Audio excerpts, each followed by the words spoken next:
My name is Maddie and today we're doing a book talk. This is a new thing. I've never done a book talk before, so I'm really sorry if anything happens. I'm probably gonna go out of order. Stuff like that. I'm really sorry if that happens, but keep in mind this is my first book talk, so I promise I'll get better.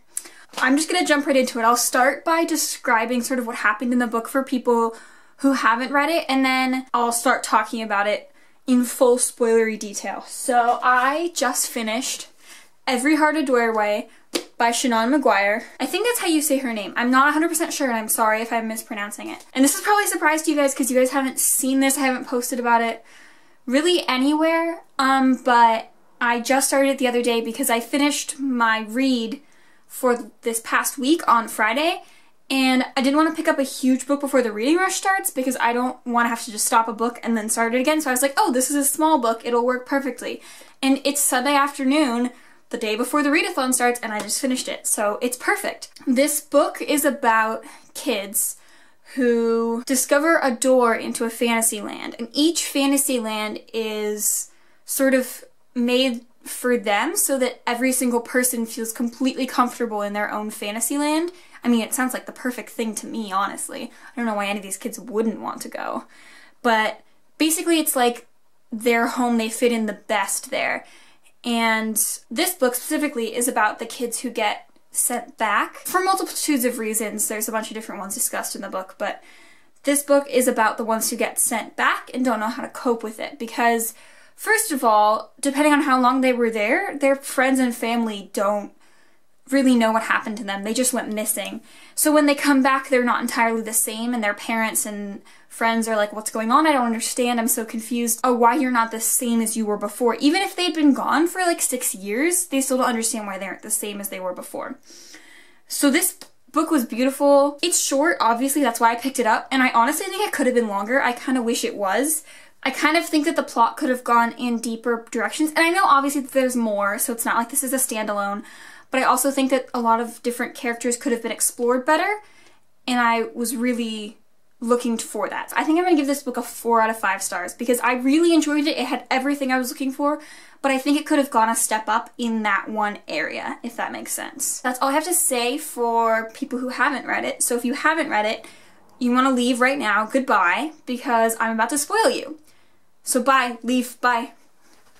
Okay, so, like I said, I absolutely love this book. One thing I loved the most about it is I was looking for some LGBTQ plus reads, because a lot of the books on my shelf, in case you can't tell, are either straight or male-male relationships, and so I wanted to see some more diversity in that area, right? In this book, the main character is asexual, and there's another character who is trans. This book deals with both of those topics really well. There's one quote that I love. This is the main character, Nancy. She's talking about her asexuality. She says, I can appreciate how beautiful someone is, and I can be attracted to them romantically, but that's as far as it goes with me. And I feel like that was a really great description of asexuality because a lot of people just see it as someone who just doesn't feel anything at all, which is completely not true. Your sexuality does not define your romantic orientation, and it's different for everyone, so a lot of the time your sexuality determines your romantic orientation, but not every single time. So she described it really well. It's totally possible for her to fall in love, it just means she doesn't feel those things, which I think was really cool and a really great way to introduce someone who doesn't know a lot about asexuality to the topic, which I really enjoyed.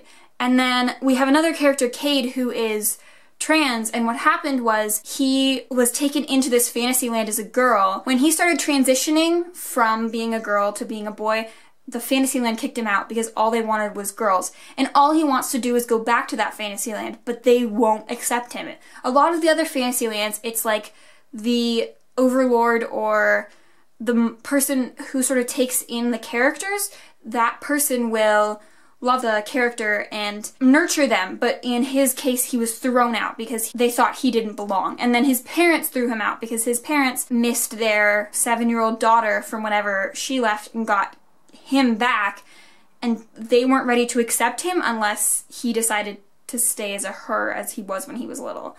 So he's been completely kicked out of his home, and these two characters, like, the way that they work is amazing, and I loved how it's just sort of brought up casually, like, oh yeah, this is how the world works. And I understand, like, that is how the world works, but a lot of other books don't really deal with that. Like, they just don't even mention it at all. So reading about that was really amazing. One thing I want to talk about was how I heard from a bunch of other people that it's like kids coming back from Narnia or not being able to cope with it.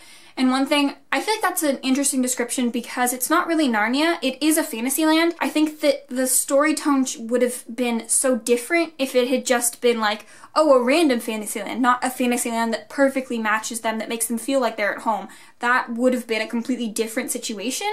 And I think that the way that this author described it, the fact that it was a fantasy land that was like perfect for them and had to be theirs, is really important. Another thing I really enjoyed is that it was written in third person, and a lot of times when books are written in third person, it's hard to get in the main character's head, which is of course at no fault to the author. I like third person is a hard person to write in. Personally, I have a hard time writing in that viewpoint, but a lot of the times we just get the surface and not like what's internally happening with the character. If the character doesn't realize it, we don't know. But I think that this author tackled it beautifully of trying to write a third-person narrative, especially in this sort of storyline, because although we got as much information as the main character had, which is what would happen if we were in a first-person perspective, but the third-person perspective opens up a whole new branch, and I think that the author combined sort of both of those ideas really well, made it so that main character was still a third-person perspective. We still didn't really see inside of her head,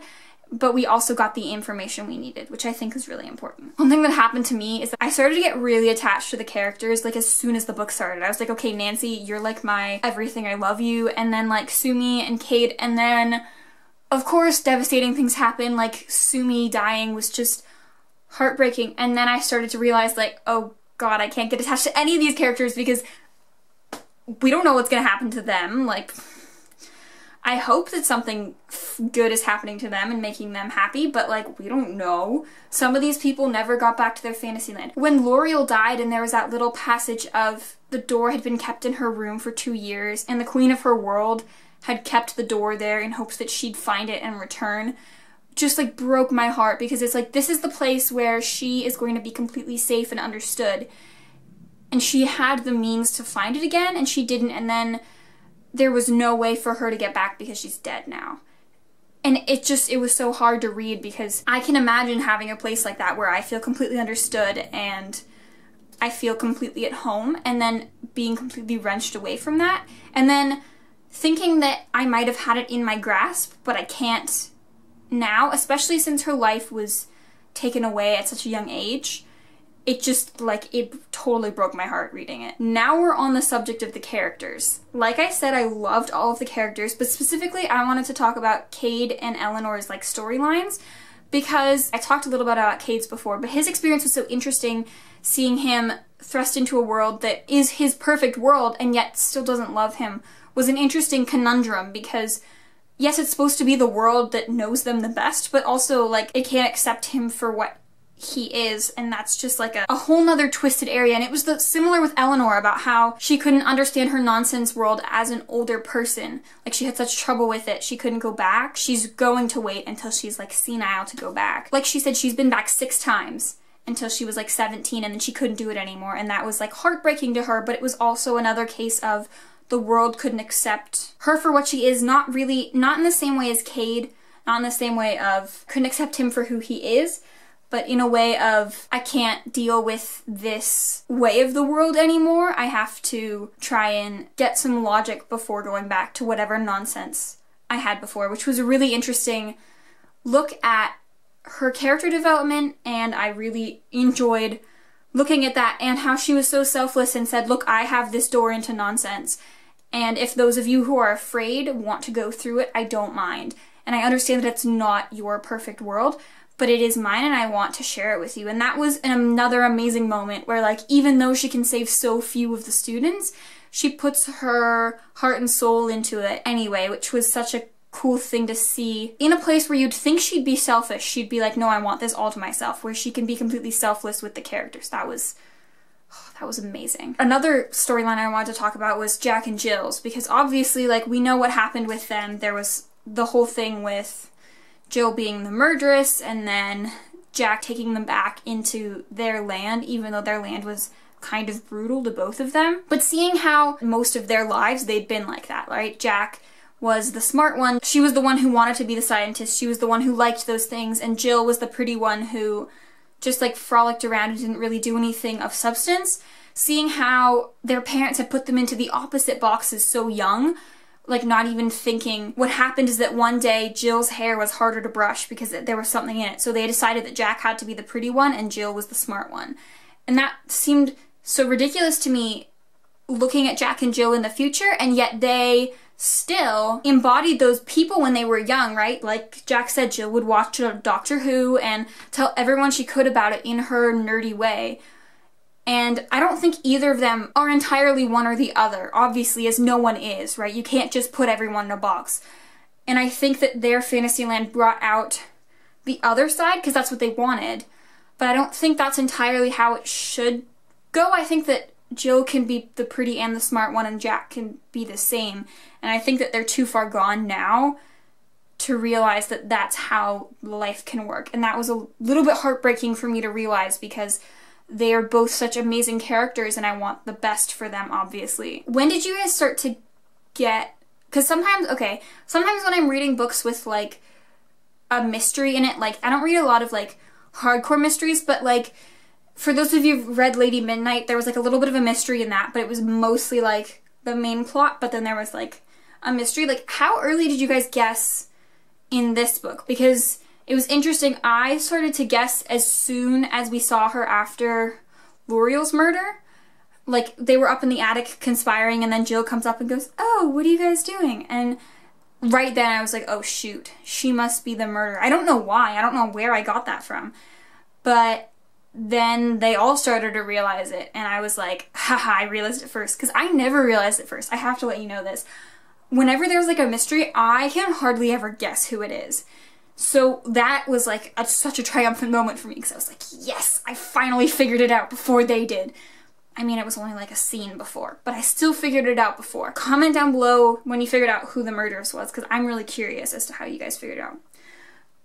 I heard a rumor that Seanan McGuire, that she's going to continue the series for however long people will read them, as opposed to saying that this is the arc, which I think is interesting, and I'm really excited to pick up the next few books in the series that are out so far, because I think that they're going to be really interesting and hopefully delve into new topics that I haven't learned about before. Obviously, I'm not currently reading anything because I just finished that book and I haven't picked up anything else yet. I think I'm going to start The Language of Thorns by Leigh Bardugo because I know that this is like written in like short stories, so it's really easy for me to read one story and then like if I need to, I can put it down. And I'm really excited because I've read most of the other books in the Grishaverse. I'm really excited to see what stories they all grew up on because I think that'll be really interesting. And yeah, thank you guys for watching. All my links will be in the description box below, and let me know your thoughts on the book or whatever else you're planning to read anytime soon. Let me know if you guys have read the rest of the series. Should I continue on? I know that they don't all follow the same main character, so I'm kind of curious to see what everyone else's thoughts were. Anyway, thank you guys so much for watching, and I'll see you next time. Bye!